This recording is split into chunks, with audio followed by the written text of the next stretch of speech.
We've seen a few arithmetic expressions so far, like addition, subtraction, and division. Remember when we turned Python into a calculator? Well, Python can also compare values. This lets us check whether something is smaller than, equal to, or bigger than something else. This allows us to take the result of our expressions and use them to make decisions. Check out these 3 examples. In the first example, 10 is greater than 1, so the value true is printed as a result. True is a value that belongs to another data type called a Boolean.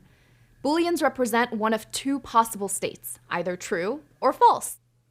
Every time you compare things in Python, the result is a Boolean of the appropriate value.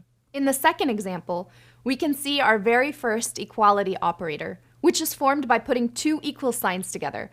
We use this operator to test whether 2 things are equal to each other. In this example, the string cat is not equal to the string dog, so the Boolean that's printed is false.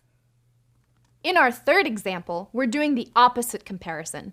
By pairing an exclamation mark and an equals sign, we're using the not equals operator, which is the negated form of the equality operator.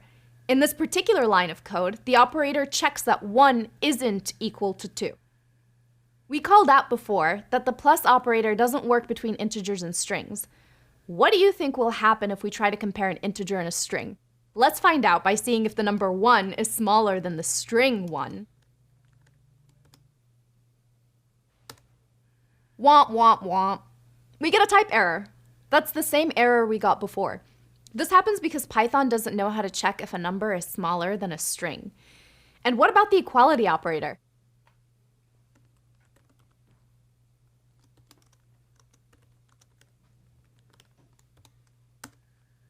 In this case, the interpreter has no problem telling us that the integer 1 and the string 1 aren't the same. So what gives? Basically, although they may seem similar to us because they both contain the same number, it's clear to the computer that one is a number and the other is a string. For the computer, it's obvious that they are completely different entities. On top of the comparison and equality operators, Python also has a set of logical operators. These operators allow you to connect multiple statements together and perform more complex comparisons. In Python, the logical operators are the words and, or, and not. Let's look at some examples.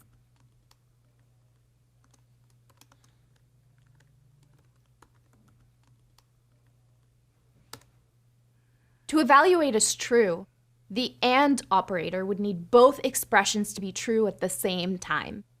Here we're comparing strings, and the bigger and smaller operators refer to alphabetical order. Yellow comes after cyan, but brown doesn't come after magenta. So this means that the first statement is true, but the second one isn't, which makes the result of the whole expression false. If we use the or operator instead, the expression will be true if either of the expressions are true, and false only when both expressions are false. Let's try it out. 25 is definitely not bigger than 50, but 1 is different than 2. So in the end, the whole expression is true. Last up, the not operator inverts the value of the expression that's in front of it. If the expression is true, it becomes false. If it's false, it becomes true, just like this. Logical operators are important because they help us write more complex expressions. We'll see this in action in the next few videos.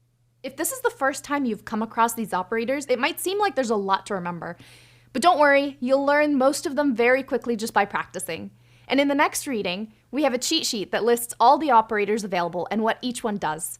It's a handy resource you're sure to find useful when writing your own scripts.